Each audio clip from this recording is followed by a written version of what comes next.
The first thing that we have to understand about the fiat system is that the elites and they who maybe must not be named or cannot be named, however you want to look at it, the shadows who are pulling all of the strings behind the scenes, whoever that is exactly, they don't want the fiat system to go away. They don't want the system to not be in their control, because if it's not in their control, they're not going to be able to control the population. And if they can't control the population, then they can't control the way that we maneuver through the world.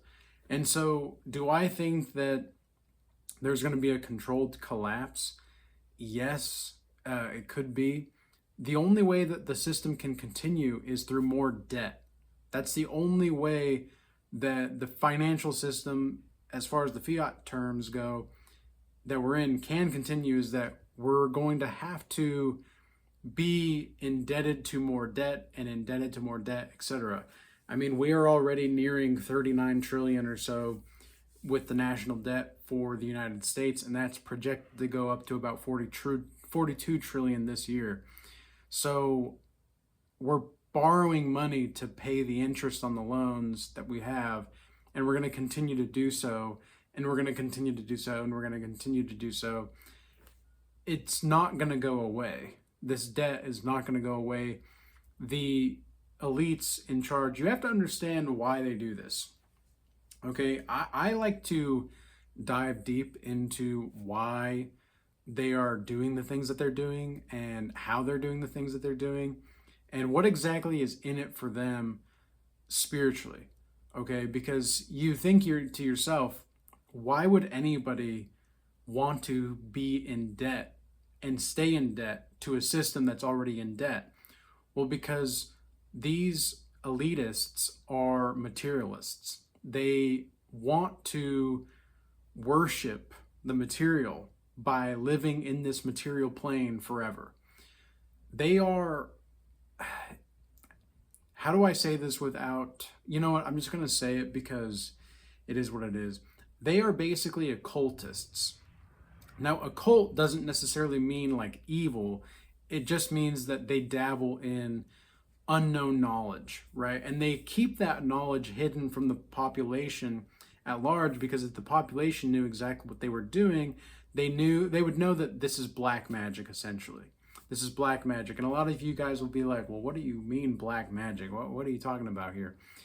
Well, the reality, the elites, I'm not saying I believe this, I'm not saying I don't believe this, I'm just saying that the reality is that the elites, they believe that if they can, through sheer will, not even will to power, not even, will as far as like a will to timelessness and God, they don't want to worship God, they want to worship themselves.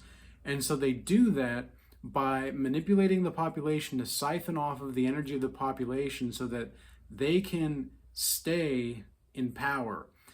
But they can only do that under certain types of systems, and money, the money system that we currently have with fiat, is one of them. Because they're already in debt spiritually. They may not be in debt financially. Now, they might put us in debt. Well, that's because they're borrowing our energy, right? This is one of the reasons why I like Bitcoin. This is one of the reasons why I like gold and silver. I prefer Bitcoin though for the time being. And the reason being is because Bitcoin is, by definition, a agreement through consciousness in energy to participate in a sovereign timeline together. That's exactly what Bitcoin is. And silver and gold are good. I look, I've got a little bit of silver, and I think that it's good, and I don't think that it's necessarily a bad thing, but the market manipulation is being crazy right now, and the market manipulation is insane. And the reason why there's so much market manipulation right now is because the bankers are really choking on their own timeline.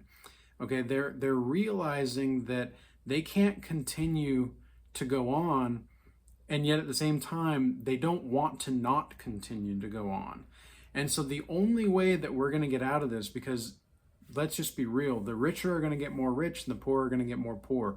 I genuinely think that there's going to be a time in the not so near future, and maybe in the near future, who knows? It could be in a couple months, it could be 2 years, it could be 10 years, whatever the case is, it's going to reach a point where the system in of itself, like the Fed could orchestrate a controlled collapse and then bring about a new type of currency through the debt that's already there, putting everybody who's already not in a good position financially, who doesn't own any assets, even at a worse part when they already are. So what's insane is that these people have everything, and yet they're still jealous of your energy, of your vitality, and they're going to do everything that they can to rig the system against you. This is just the way that it is, okay? And I'm not saying that, again, that I believe this. I'm saying that this is based off of my research, what they believe to be going on. So that is essentially where we're at, and that is the very rough overview of why things are happening the way that they are. The fiat system in of itself is an entanglement of timelines in which we are bound to time fullness, not timelessness. And in that time fullness, we're eventually going to reach a point where we're so compressed in time that we have no choice but to collapse. And how, it's kind of like a pressure cooker. Or have you ever seen those what's the cardboard boxes? I'm not sure if anybody's worked at like a grocery store or anything, but I used to work at a grocery store when I was 16, 17. And in the back, there was this cardboard box machine where you would put the boxes in, and then the machine would smash the boxes as much as they can. And then it would make this huge box of boxes, right? And then you'd wrap it up, and then you'd put it in, whatever. The point is that the formulation of the box of boxes is essentially where we're at in the fiat system. They want us to be compressed as possible, and they're going to keep doing it until the people realize that there's another way. And or people are just going to get squashed in the process. Because again, they want to take away your purchasing power. They want to take away your ability to see clearly. They want to take away everything that you can see in regard to the life, the truth, and the way. So with all that being said, I hope this message was useful and insightful for you. Stay blessed, and peace.